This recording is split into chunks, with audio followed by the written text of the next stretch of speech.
जय हिंद। स्वागत है आपका एक और नई वीडियो में। हम हैं पताया में, जो कि थाईलैंड का एक जाना माना शहर है। अपनी नाइट लाइफ के लिए कुछ ज़्यादा ही फेमस है।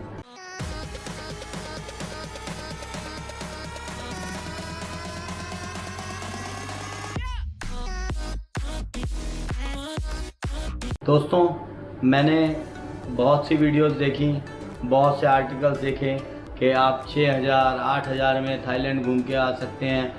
मेरे हिसाब से शायद वो वीडियोस व्यूज़ पाने के लिए हैं, और अभी मैंने भी कोई थंबनेल ऐसा ही डाला होगा। पर आज हम उन सारे पहलुओं पर डिस्कस करेंगे। सही हैं, नहीं हैं, 8000 में आ सकते हैं, नहीं आ सकते, 8000 में आप कैसे रह सकते हैं, कैसे नहीं, 6000 में, 10,000 में, मतलब जो भी आपने बजट बनाया है उस बजट में आप कैसे रह सकते हैं, क्या कर पाएंगे और क्या नहीं कर पाएंगे, क्या सही है क्या गलत है, वो चेक करेंगे। बाकी आप डिसाइड कीजिएगा कि सही है या नहीं है। मैं आपको बता दूं कि मैं 2007 में फ़र्स्ट टाइम थाईलैंड और पताया आया था। यहाँ पर उसके बाद से मैं कोई 13 से 14 बार आ चुका हूँ, और आते हुए मेरे को यहाँ लगभग 13 साल हो गए हैं, क्योंकि अभी 2020 है। 2007 से लेकर 13 साल हो चुके हैं मुझे। और मैंने बहुत सारे किस्से कहानियाँ देखी हैं, कुछ सुनी है लोगों से, और कुछ एक्सपीरियंस अपने साथ भी हुए हैं। तो स्कैम का शहर ये है, नो डाउट। यहाँ हर जगह एक स्कैम है, तो बहुत ज़्यादा बच के रहिएगा। लेकिन हम बात कर रहे हैं बजट की, तो पहले हम अभी होटल रूम में हैं, तो हम होटल की बात करते हैं सबसे पहले, क्योंकि हम रूम में खड़े हैं। तो जो ये रूम है, पहले हमने स्वीट रूम बुक कराया था, उसको कैंसिल करा के हमने एक स्टैंडर्ड रूम ले लिया है। स्टैंडर्ड रूम में ये सेपरेट बेड है, अगर आपको एक डबल बेड चाहिए तो वो भी मिल जाता है। ये स्टैंडर्ड रूम हमने बुक किया है 3000 इंडियन रुपीज़ में। 1300 बाट लगे हैं हमारे, जो कि इक्वल है 3000 इंडियन रुपीज़ के, और इसमें ब्रेकफास्ट भी इंक्लूड है। तो अब बात करते हैं, क्या ये 3000 में रूम महंगा है? हॉस्टल में मैंने देखा है लोग रहते हैं और वो बजट बताते हैं, हॉस्टल में 500 रुपये में रहा, 600 रुपये में रहा। हम मानते हैं 600-700 रुपये में अगर यहाँ पर हॉस्टल मिल भी जाता है, उसमें आपको 6 डॉर्मेट्री रूम में एक डॉर्मेट्री बेड मिलता है, ओके, ब्रेकफास्ट नहीं मिलता। तो अगर आप 2 लोग हैं और 600 भी हम मान के चलें, 600 1200 हो गए।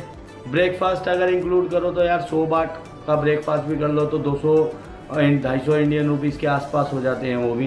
तो 600 इंडियन रुपीज़ और 200 का ब्रेकफास्ट, 800 850 तो ऐसे ही हो गए।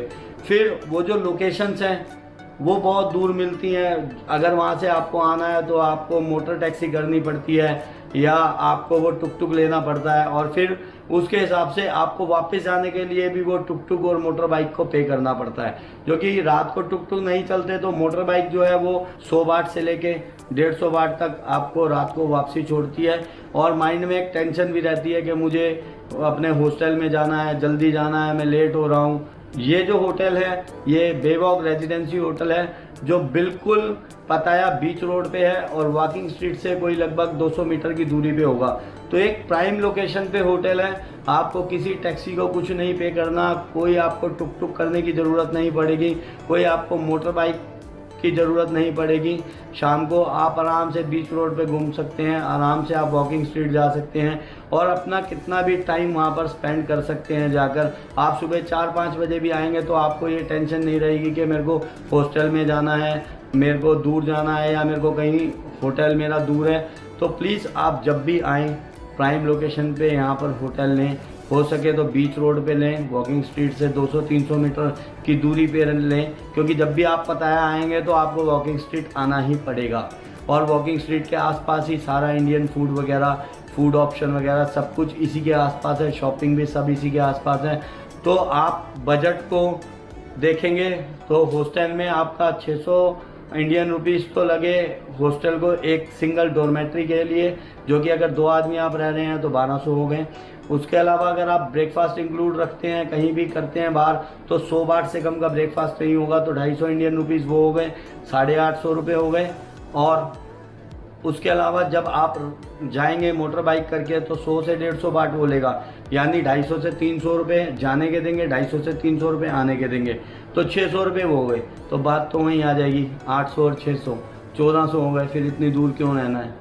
और हॉस्टल में आपको कोई प्राइवेसी नहीं होगी, आप 6 लोगों के साथ रह रहे हैं, बाथरूम शेयर करने पड़ते हैं, सब कुछ। तो हॉस्टल लेने का फ़ायदा है, ज़रूर है। जिन देशों में होटल बहुत महंगे हैं, यूरोपियन देशों में, स्कैंडिनेवियन कंट्रीज़ में, यहाँ पर बहुत महंगे होटल हैं, तो आप वहाँ हॉस्टल लीजिए जहाँ महंगे होटल हैं। मेरे हिसाब से यहाँ पटाया में हॉस्टल लेने का कोई फ़ायदा नहीं, क्योंकि कहीं ना कहीं बात वहीं पड़ जाती है। 100-200 रुपये का फ़र्क है, उसके लिए आप अपनी प्राइवेसी खोते हैं, वॉशरूम वगैरह आपको कॉमन यूज़ करना पड़ता है, और कोई सेफ्टी सिक्योरिटी ज़्यादा नहीं होती। जो लोकेशंस हैं वो बहुत ज़्यादा दूर मिलेंगी, ज़्यादा दूर मतलब 1-2 किलोमीटर अंदर जाके मिलेंगी। रात को आप बाहर नहीं निकल सकते, डर लगेगा आपको। सुबह सुबह उन हॉस्टल्स के आसपास कुछ नहीं होता, तो आपको खाने पीने के ऑप्शंस ज़्यादा नहीं मिलेंगे वहाँ। और अगर आप इन जगहों पे प्राइम लोकेशंस पे होते हैं तो आपको यहाँ पर खाना पीना हर चीज़, शॉपिंग वगैरह, बाहर निकल सकते हैं, बाहर वगैरह कहीं भी जा सकते हैं। तो प्लीज़ एक बात हो गई हमारी क्लियर, होटल वाली या हॉस्टल वाली, और उसका बजट हमारा क्लियर हो चुका है। अगर आप पटाया आ रहे हैं तो होटल ठीक ऑप्शन है, कोई ज़्यादा महंगा नहीं पड़ता।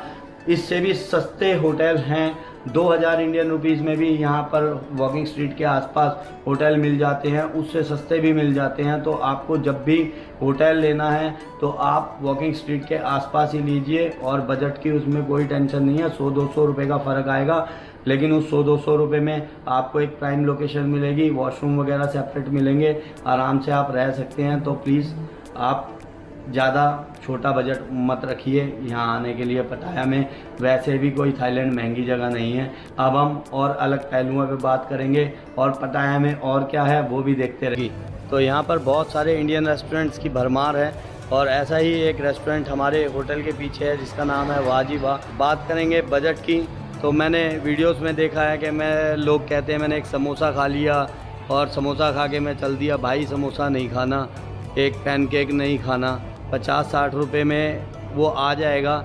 लेकिन अगर आप किसी इंडियन रेस्टोरेंट में आते हैं तो वहाँ पर ये थाली के ऑप्शंस मिल जाते हैं। लाइक ये 100 रुपये में वेज थाली है, यहाँ 150 रुपये में भी है, और 170 बाट में, ये रुपये नहीं है बाट हैं।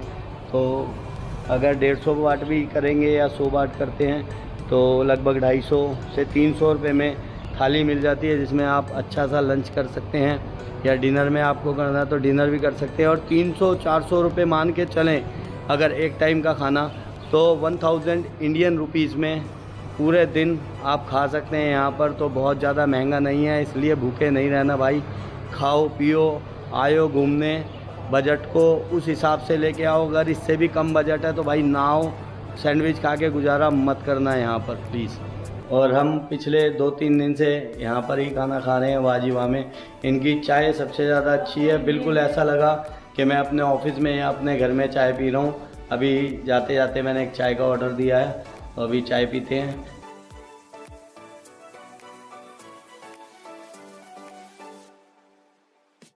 अभी खाली पड़ा है रेस्टोरेंट, क्योंकि दोपहर के 4 बजे रहे हैं यहाँ।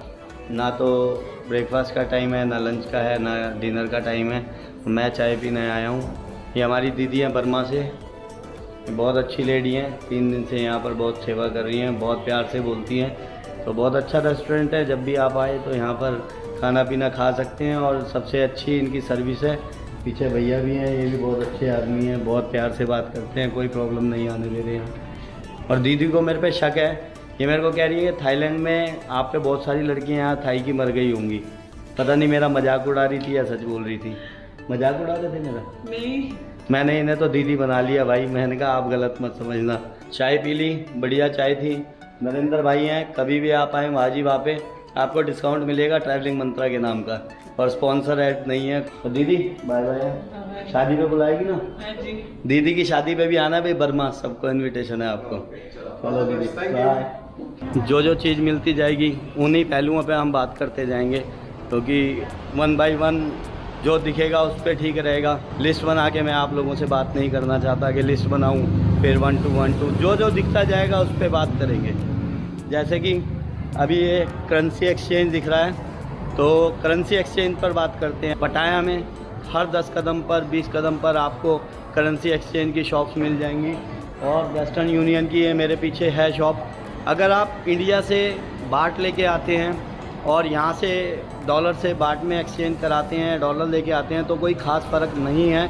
इंडिया से बाट लेंगे या डॉलर से यहाँ पर आके एक्सचेंज कराएंगे तो बात बराबर पड़ेगी।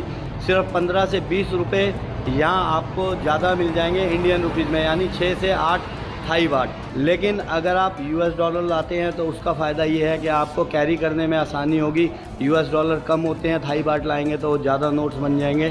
तो कुछ थाई बाट आप लेकिन फिर भी ज़रूर लेके आइए इंडिया से, और कुछ डॉलर लेके आइए। चलिए अब आगे चलते हैं।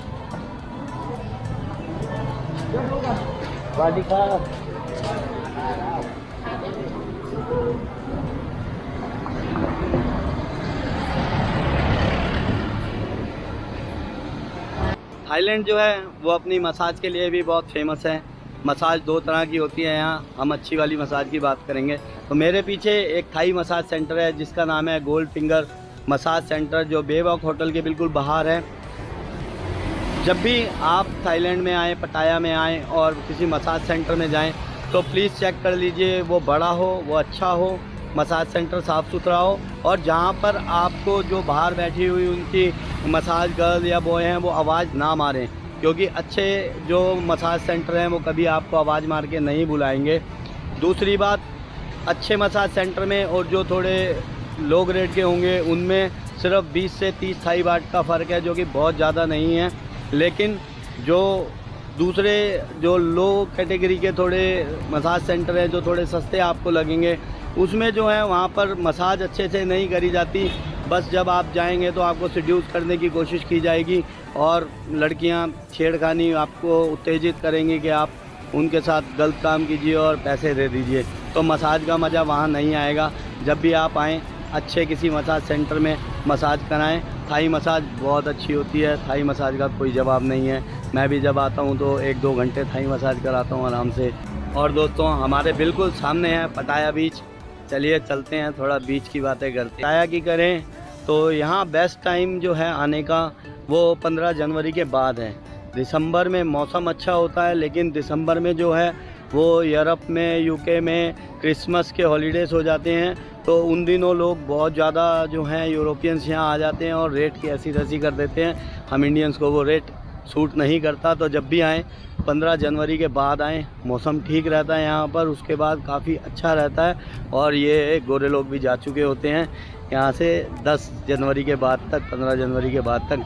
तो बेस्ट टाइम है अगर आपको पटाया आना है तो 15 जनवरी से 15 फरवरी के बीच में आएँ, जब मौसम अच्छा होता है और रेट्स वगैरह सब वाजिब होते हैं होटल वगैरह के, और जो शरारत करनी है उसके भी रेट ठीक रहती है।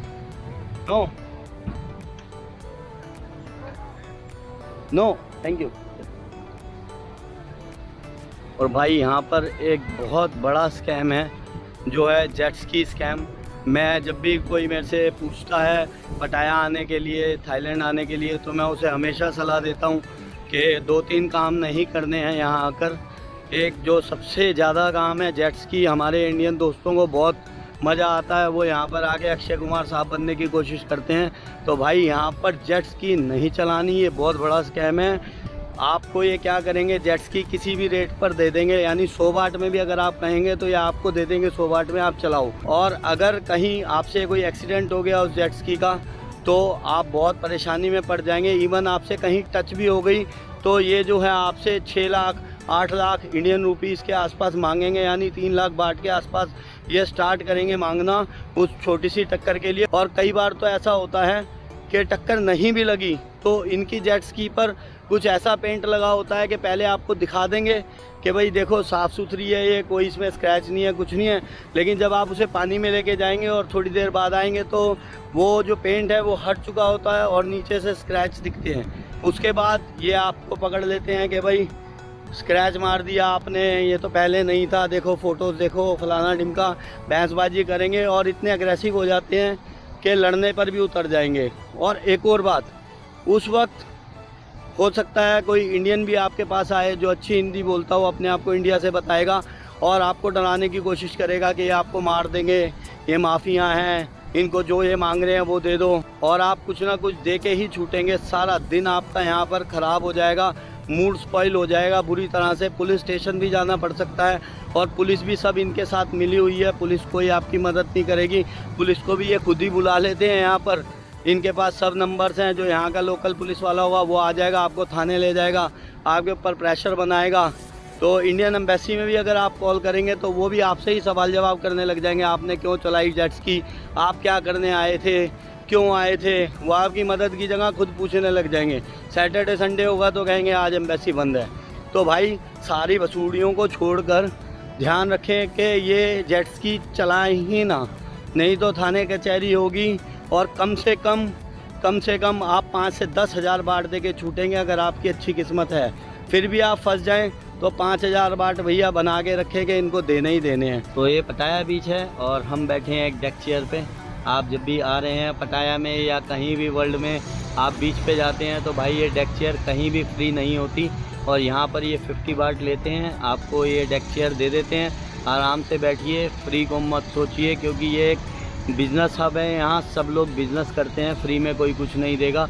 और यार 50 बाट के पीछे ना नेगोशिएशन भी ना करिए, 10-5 रुपये वो छोड़ेगा नहीं, आपको देने 50 बाट ही पड़ेंगे, लेकिन आप उससे नेगोशिएशन करेंगे तो उसे पता लग जाएगा कि आप हल्की बात कर रहे हैं, ठीक है। तो 10-20 रुपये से कोई फ़र्क नहीं पड़ता। अगर आपका मन है बैठने का तो बैठिए और या मत बैठिए, लेकिन जब भी आप पटाया आएँ या थाईलैंड में आए तो यहाँ का कोकोनट वाटर ज़रूर ट्राई कीजिए, बहुत अच्छा होता है और बहुत सारा इसमें वाटर होता है। जो इसकी मलाई है वो भी बहुत अच्छी होती है खाने में। तो चलिए हम पहले कोकोनट वाटर पीते हैं और उसके बाद कुछ और बात का डिस्कशन करेंगे।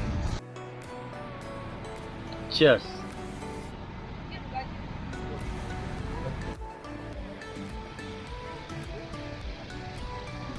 Thank you. पंखा। ये बीच पे ऐसे लॉकेट वगैरह बेचने वाले बहुत सारे सेल्स गर्ल्स मिलेंगी आपको, लेकिन अगर आपको कुछ ख़रीदना हो तो ही इनसे बात कीजिए, तो ही देखिए, नहीं तो कई बार बहुत पीछे पड़ जाती हैं। और ये लोग एग्रेसिव पता नहीं क्यों होने लग गए हैं, हर कोई एग्रेसिव होने लग गया है। पहले 13 साल पहले ये लोग इतने एग्रेसिव नहीं थे, लेकिन अभी अगर सेल गर्ल ये आपके पास आई, आपने कुछ नहीं ख़रीदा तो फिर कुछ ना कुछ बोलेगी। तो ध्यान रखें, इनको तभी बात कीजिए जब आपको कुछ लेना है, नहीं तो आराम से अपना बैठिए यहाँ पर डेक चेयर पे और चिल मारिए, अपना नारियल पानी पीजिए, बियर पीजिए, सब कुछ कोई ज़्यादा महंगी नहीं है। एक और रिक्वेस्ट है आप लोगों से, मैंने बहुत बार देखा है जब भी मैं बीच पे आया हूँ तो ज़्यादातर इंडियंस ही होते हैं हमारे भाई लोग, जो स्पोर्ट्स शूज़ या लेदर शूज़ पहन के बीच पे आ जाते हैं। तो आपको पता होना चाहिए कि अगर आप बीच पे जाएंगे तो आप स्लीपर सैंडल पहन के आइए, स्पोर्ट्स शूज़ या शूज़ पहन के ना आएँ, बड़ा अजीब सा लगता है जब आप लेदर शूज़ पहन के बीच में चले जाते हैं अंदर, और या आपको बोट लेनी होती है तो थोड़ा सा आपको अंदर जाना पड़ता है बोट लेने के लिए, और आपके जूते सारे पानी में चले जाते हैं इसी के अंदर, और वो लेदर के होते हैं तो बड़ा अजीब सा लगता है। तो भाई प्लीज़ बीच से आगे चलते हैं अब, और आपको बता दूं कि ये गल्फ़ ऑफ थाईलैंड है जो पैसिफिक ओशन का एक हिस्सा है। ये बीच रोड है जो शाम को ये बहुत रंगीन हो जाता है, शाम को यहाँ का माहौल अलग होता है, सुबह यहाँ का माहौल अलग होता है। और यहाँ लोकल लोग जो हैं वो अपने चटाई वगैरह लेके आ जाते हैं, अपनी बियर वगैरह अपना घर से खाना बना के आते हैं और यहाँ बैठ के आराम से खाते पीते हैं।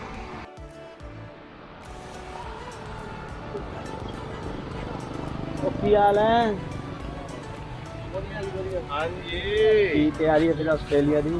हाँ ਲੈ ਜਾਓ ਨਾਲ ਜਾਣ ਨੂੰ ਤਿਆਰ ਆ। अपना वीर है, ऑस्ट्रेलिया जान ਨੂੰ आया ਸੀਗਾ ਤੇ 7 ਮਹੀਨੇ ਤੋਂ ਇੱਥੇ ਹੈ, ਹੁਣ ਜਾਏਗਾ ਆਸਟ੍ਰੇਲੀਆ ਪੱਕਾ। ਕੋਈ ਨਹੀਂ, ਤਿਆਰੀਆਂ ਆਪਣੀਆਂ, ਤਿਆਰੀ ਪੱਕੀ ਪਾਸਪੋਰਟ ਆ ਜੇ, ਸਾਲ ਵਾਲਾ ਵੀਜ਼ਾ ਲੱਗ ਗਿਆ। ਪਾਸਪੋਰਟ ਆਂਦੇ ਹੀ ਚਲੇ ਜਾਣਾ, ਖਾਈ ਗੱਲ ਨਾਲ ਸ਼ਾਦੀ ਨਾ ਕਰੀ ਯਾਰ। ਹੁਣ ਅੱਗੇ ਤੇ ਰੌਲਾ ਪੈ ਗਿਆ, ਕਹਿੰਦੇ ਕੁੜੀ ਕੋਲ ਗੱਡੀ ਹੈ 40 ਸਾਲ ਦੀ ਹੈ, ਮੈਂ ਨਹੀਂ ਵਿਆਹ ਕਰਾਣਾ। ਹੁਣ ਕੁੜੀ ਨੂੰ ਵੀ ਕਹਿਤਾ, ਕਹਿੰਦੀ ਚੱਲ ਆਪਾਂ यारी दोस्ती ठीक है, मैं ठीक है। थाई लड़की से शादी नहीं करेगा ये, सिखनी लानी है सोनी, पता ठीक है। सोनी सिखनी लेके आएगा मुंडा, ऑस्ट्रेलिया जाए चाहे थाई से रहे, कल भी रहे। ओके, रब रखा चंगा। हाँ। भाई दोस्तों, एक और बात है मैंने बहुत कंट्रीज़ में देखी और मैं एयरपोर्ट पे भी बहुत बार देखा कि जो हमारे दोस्त पंजाब के हैं लड़के, उन्हें बहुत शौक़ है बाहर आने का। उन्हें पता नहीं क्या है कि बाहर आना ही आना है, उन्हें क्या दिखता है बाहर मुझे नहीं पता, लेकिन बहुत से लड़के जो हैं वो इन कंट्रीज़ में आके फंस जाते हैं। उन्हें एजेंट पागल बना देते हैं कि आप पहले थाईलैंड में रुकिए और हम आपको ये वर्क परमिट करा देंगे, फ़लाना ढिमकाना, पता नहीं क्या क्या स्कीमें उन्हें बना के यहीं थाईलैंड पटाया वगैरह में रोक देते हैं, या इंडोनेशिया, कंबोडिया, ये 2-4 कंट्री हैं, इनमें रोके रखते हैं। और एंड में बहुत बार ऐसा होता है कि उन्हें वापसी इंडिया ही जाना पड़ जाता है, या वो बेचारे शर्म के मारे इंडिया वापसी ना आके यहीं कोई छोटे मोटे काम करते हैं। तो भाई बहुत ध्यान रखें, इतना आसान नहीं है ऑस्ट्रेलिया, इंग्लैंड वगैरह में जाना, और जा भी सकते हैं तो फंसे ना, बहुत ध्यान से किसी बिल्कुल अपने जो ख़ास आदमी को जिस पे आपको विश्वास हो उसके थ्रू ही जाएं, ऐसे ना फंसे। यार यहाँ बहुत दुख होता है मुझे बाहर देख के, जब अपने लड़के यहाँ पर मजदूरियाँ कर रहे होते हैं या अपने लड़के बेचारे इमोशनल हो जाते हैं, उनसे ये बात करो तो भाई ध्यान रखना प्लीज़ यार अपना। Tomorrow the big close. No close, I know. Close. Close? Yes. No, but I will come day after tomorrow, okay? Tapung tha, promise, Buddha. यहाँ पर बीच पे मसाज का ऑप्शन भी है, अगर फुट मसाज, बॉडी मसाज करानी है तो यहाँ डेक चेयर पे बैठ के भी करवाई जा सकती है। मेरी फ्री मसाज करने को तैयार हो जाते हैं लोग, सही है।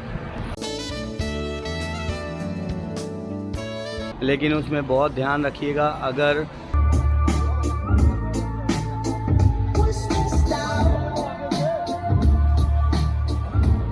तो मैंने ये सारे धक्के खा के देख लिए हैं, एंड में ऐसा लगता है कि यार नाफी पुत्र बाय बाय, ब्लैक के पैसे वाइट कर रहे हो।